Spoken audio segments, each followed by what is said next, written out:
Hello दोस्तों, नमस्कार। आज हम बात करने वाले हैं ललैट इंजीनियरिंग लिमिटेड सर्विस की, अर्थात जिसको हम ललैट डिस्टिल के नाम से जानते हैं। इसी की आज हम बात करने वाले हैं। ये वर्तमान में आप देख रहे होंगे लगभग 45 रुपये के आसपास ट्रेड कर रहा है और इसमें आज यानी 23 अगस्त को 5% का अपर सर्किट लगा हुआ है।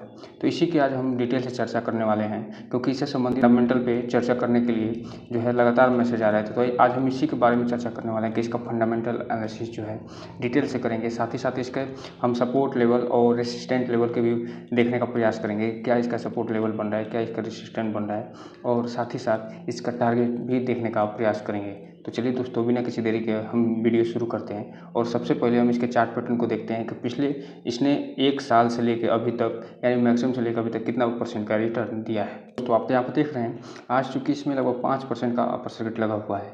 तो यहाँ पे ये 5% अपर सर्किट लगने के कारण ये वर्तमान में आप देखे होंगे कि लगभग 45 से 46 रुपये के आसपास ये ट्रेड कर रहा है।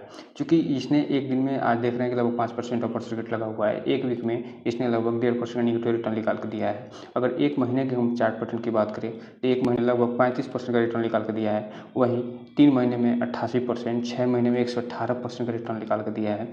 अगर 1 साल की अगर हम बात करें तो यहाँ पे आप देख रहे हैं लगभग 200% का रिटर्न निकाल कर दिया है। अगर 2 साल की बात करें तो इसने अपने शेयर होल्डर को पैसे को लगभग 16 गुना बढ़ा दिया है, 1600% का रिटर्न निकाल कर दिया है। 5 साल में इसने अपने शेयर होल्डर को लगभग 5000% का रिटर्न निकाल कर दिया है, जो कि ऑटोमेटिक आपको दिखाई दे रहा हो कि ये एक मल्टीबैगर साबित हुआ है। तो चलिए दोस्तों, बिना किसी देरी के हम सबसे पहले इसके फंडामेंटल पे चलते हैं और देखते हैं इस कंपनी के बारे में थोड़ा जानने का प्रयास करते हैं।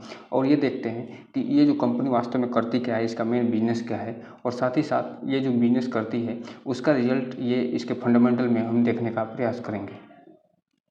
तो दोस्तों, आप यहाँ पर देख रहे हैं ये लगभग 45 रुपये के आसपास ये ट्रेड किया है। 1974 में ये इनकॉर्पोरेट हुई थी और साथ ही साथ ये मैन्युफैक्चरिंग करती है और कमीशन करती है किसका, ये हैवी स्टील एंड इक्विपमेंट का। तो यहाँ पे आप देख रहे हैं कि ये हैवी इक्विपमेंट है, मशीनरी है, सिस्टम है, हाइड्रोकार्बन सेक्टर में भी ये लगी हुई है। साथ ही साथ इसमें एक चीज़ और आपको दिखाई देगा, oil gas, steel plant, power plant, nuclear plant, इन सब में ये काम करती है और अपने प्रोडक्ट की सप्लाई करती है। साथ ही साथ ये टंकी प्रोजेक्ट में भी काम करती है। अब हम अगर बात करें तो यहाँ पे आप देख रहे हैं कि ये हाइड्रोकार्बन प्रोजेक्ट में भी अपना प्रोडक्ट भेजती है, जिसमें एयर गैस लिक्विड ड्रायर के रूप में ये काम करती है। और साथ ही साथ ये steel, metallic, shop equipment, rolling equipment, other MIS जो इक्विपमेंट होते हैं उसको ये भेजती है। न्यूक्लियर पावर प्लांट में भी ये अपना वेरियस प्रोडक्ट भेजती है। और साथ ही साथ ये जो आप देख रहे हो कि ये जो CIL में को भी अपना जो सेस्मिक एनालिसिस और स्ट्रेस एनालिसिस से संबंधित जो भी प्रोडक्ट होती है वो न्यूक्लियर पावर प्लांट में ये भेजती है।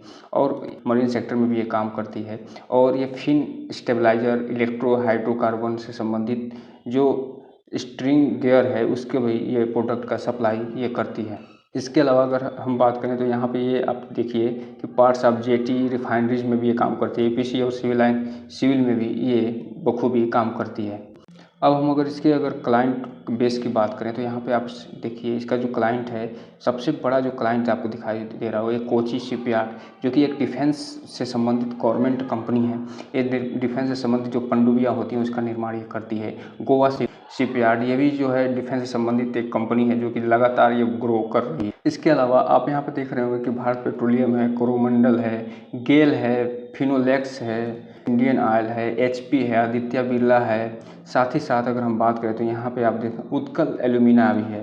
तो इतने बड़े बड़े जो ये क्लाइंट लेकर बैठी है, ये दिखा रहा है कि आने वाले समय में ये कंपनी बहुत ही बड़ी कंपनी बनने की तरफ अग्रसर हो जाएगी। अगर हम इसका मैन्युफैक्चरिंग फैसिलिटीज़ की बात करें तो यहाँ पे आप देख रहे हैं कि इसका जो मैन्युफैक्चरिंग फैसिलिटीज़ है उसमें 4 वर्कशॉप है जो कि लोकेटेड है मुंबई में। अर्थात ये मुंबई बेस्ड थाने जो जगह है वहाँ से सबसे ज़्यादा ये अपने प्रोजेक्ट का काम करवाती है। अब हम अगर इसके ऑर्डर बुक की बात करें तो ये जो टेंडर लेती है किसका, पब्लिक और प्राइवेट दोनों टेंडर लेती है, जिसमें गवर्नमेंट कंपनियां भी शामिल होती हैं और साथ ही साथ इसका जो गवर्नमेंट ऑर्गेनाइजेशन और प्राइवेट सेक्टर की भी जो कंपनियां हैं वो भी शामिल होती हैं। और इसमें एक चीज़ और आप देख रहे होंगे कि इसमें पोर्ट हैं, पोर्ट से संबंधित है, सप्लाई ऑफ कॉलम्स है, प्रेशर वेसल्स है, हीट एक्सचेंजर्स है, wet and heat recovery boiler जो आते हैं उसका ये निर्माण करती है और सप्लाई करती है। DRI प्लांट है, ये सब चीज़ें ये निर्माण करती है। अब यहाँ पे देख रहे होंगे कि जो 1 अप्रैल अभी पिछला साल बीता है उसमें 377 करोड़ का इसको एक प्रोजेक्ट मिला हुआ है। अब हम अगर इसके अगर फंडामेंटल की बात करें तो आप यहाँ पे देखिए, ये मार्केट कैप इसका जो है मात्र 5,000 का आसपास का है, लगभग 4,500 का इसका मार्केट कैप है, जो ये दिखा रहा है कि ये एक माइक्रो कैप कंपनी है।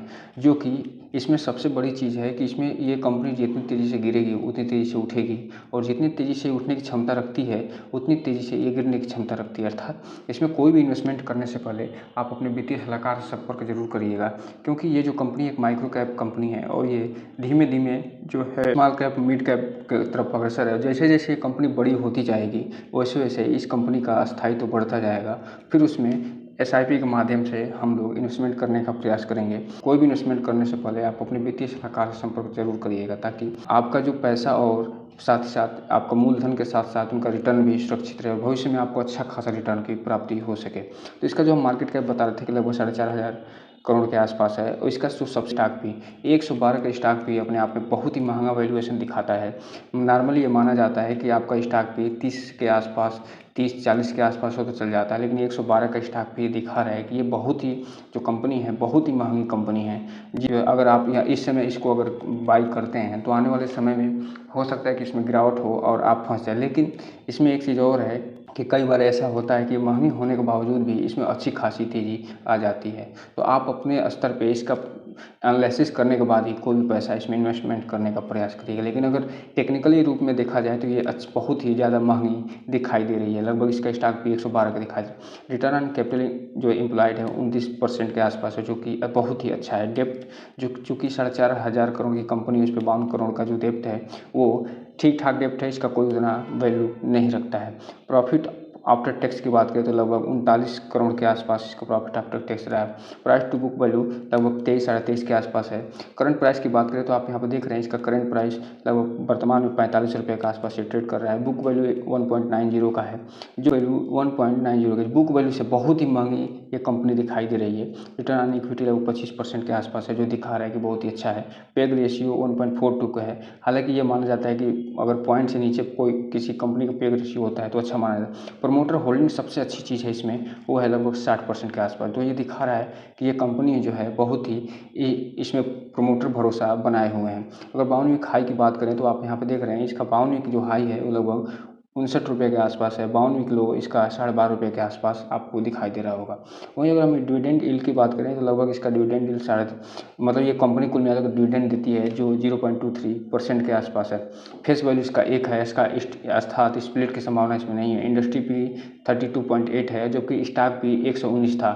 सोचिए इंडस्ट्री पी से लगभग 2 से 3 गुने के पे ये मिल रही है। अगर एक चीज़ और इसमें जो कंसर्निंग पॉइंट है वो है प्रमोटर जो लगभग 60% के आसपास उनका स्टॉक होल्डिंग है, उसमें से ये लगभग 2% के आसपास ये प्लीज के रूप में रखे हुए हैं। 1.53% के आसपास इनका जो स्टॉक है वो प्लीज है। चूँकि हम इससे पहले Q1 का रिजल्ट, महीने का जो रिजल्ट आया उसको पूरी डिटेल से चर्चा किए थे, तो आप Q1 का रिजल्ट इस वीडियो में हम इन स्क्रीन में मिल जाएगा, वहाँ से जाकर देख सकते हैं। लेकिन अगर हम इसके आज के जो इसमें जब चूँकि हम इसका फंडामेंटल एनालिसिस कर रहे हैं तो इसमें हम सेल्स के बारे में बखूबी देखने वाले हैं। तो यहाँ पे आप देख रहे हैं कि इसका जो जून में सेल्स रहा है वो 113 करोड़ के आसपास का रहा है, जो कि पिछले मार्च क्वार्टर की तुलना में बहुत ही कम है, और पिछले साल जून की तुलना में लगभग 2 गुना के आसपास है। वहीं अगर हम इसका एक्सपेंस देखें तो एक्सपेंस में भी ठीक ठाक दिखाई दे रही है, कमी आई है, और मार्च की तुलना में अच्छी खासी कमी है, जबकि जून की तुलना में भी इसमें अच्छी खासी वृद्धि दिखाई दे रही है। अगर ऑपरेटिंग प्रॉफिट की बात करें तो ऑपरेटिंग प्रॉफिट इसका लगभग 15 करोड़ के आसपास है जून 2023 में, जबकि इसका पिछले क्वार्टर की बात करें लगभग 13 करोड़ के आसपास रहा है। अर्थात ऑपरेटिंग प्रॉफिट में इसके 2 करोड़ के आसपास वृद्धि दिखाई दे रही है। अगर हम इसके यहीं पर नेट प्रॉफिट की बात कर लें तो पिछले क्वार्टर की तुलना में इसका नेट प्रॉफिट लगभग 2 गुना हो गया है बढ़ के, जो दिखा रहा है ये कंपनी अच्छी खासी परफॉर्मेंस कर रही है। अब हम अगर इसके ईयर ऑन ईयर अगर सेल्स और ग्रोथ की बात करें तो यहाँ पे आप देखिए कि इसका जो सेल्स रहा है पिछले साल मार्च 2023 में, मतलब मार्च 2023 जो फाइनेंशियल ईयर भी था उसमें इसका जो टोटल सेल्स रहा था वो 303 करोड़ के आसपास रहा था, जो कि पिछले साल की तुलना में मार्च 2022 में लगभग 50 करोड़ के आसपास रहा था। अर्थात इसमें लगभग देख रहे होंगे कि लगभग 6 गुना की वृद्धि इसके सेल्स में दिखाई दे रही है, जबकि इसका जो एक्सपेंस है उसमें भी अच्छी खासी वृद्धि दिखाई दे रही है और 45 करोड़ से बढ़ के 260 करोड़ के आसपास पहुंच गए हैं। वहीं अगर ट्रेलिंग 12 मंथ की बात करें तो इसका जो सेल्स है 375 करोड़ है और इसने जो अभी तक जो एक्सपेंस कर दिया है 320 करोड़ के आसपास कर दिया है। अब हम इसका ऑपरेटिंग प्रॉफिट की बात करें ईयर ऑन ईयर, तो आप देख रहे हैं कि मार्च 2022 में जैसे ऑपरेटिंग प्रॉफिट मात्र 5 करोड़ का था, वो बढ़ के मार्च 2023 में 53 करोड़ के आसपास हो गया है। जबकि ट्वेलिंग 12 मंथ की बात करें तो ये 54 करोड़ के आसपास फिलहाल में अभी दिखा रहा है। वहीं अगर हम इसके ऑपरेटिंग प्रॉफिट मार्जिन की बात करें तो लगातार इसमें वृद्धि दिखाई दे रही है, जो कि पिछले मार्च 2022 की बात करें तो यहाँ पर 9% के आसपास दिखाई दे रहा है, जबकि मार्च 2023 के फाइनेंशियल ईयर में इसने 17% दिखाया ऑपरेटिंग प्रॉफिट मार्जिन। और ट्रेलिंग 12 मंथ की बात करें तो लगभग 55% के आसपास ये मार्जिन दिखा रहा है।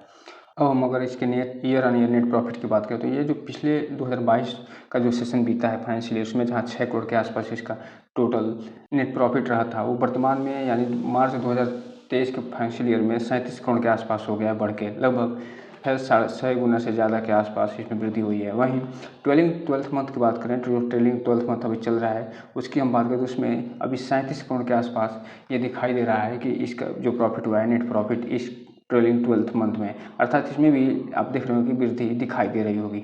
अब हम चलते हैं आगे और देखते हैं इसके अब हम अगर इसके रिजर्व और डेब्ट की बात करें तो यहाँ पे आप देख रहे हैं एक तरफ जहाँ पिछले क्वार्टर में इसका 30 करोड़ का टोटल इसके पास रिजर्व था, वर्तमान में इसका 89 करोड़ के आसपास रिजर्व हो गया है। और ये रिजर्व हुआ कब का है?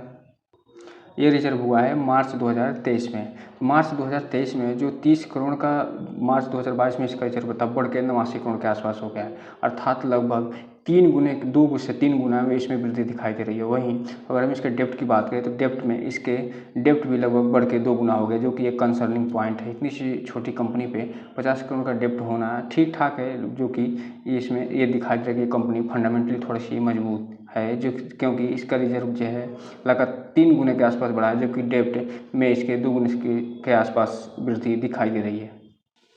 वहीं अगर अब हम इसके प्रोमोटर होल्डिंग पैटर्न की बात करें तो प्रोमोटर के देख रहे हैं FII और DI के साथ साथ पब्लिक भी है। तो अब हम इसके सीधा प्रोमोटर होल्डिंग पैटर्न की बात करें तो प्रोमोटर होल्डिंग पैटर्न लगभग 60% के आसपास है, जो कि पिछले क्वार्टर यानी जून 2023 बीता है उसकी तुलना में जुलाई 2023 में इसमें मामूली सी कमी दिखाई दे रही है।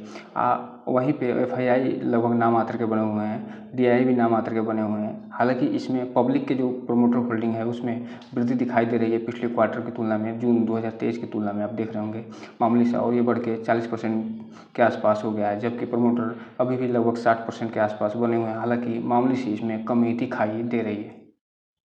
तो कुल मिलाकर अगर हम बात करें इसका फंडामेंटल तो मजबूत दिखाई दे रहा है, क्योंकि एक तरफ ये कंपनी तो लगभग डेप्ट फ्री कंपनी है, क्योंकि मामूली सा इस पर कर्ज है।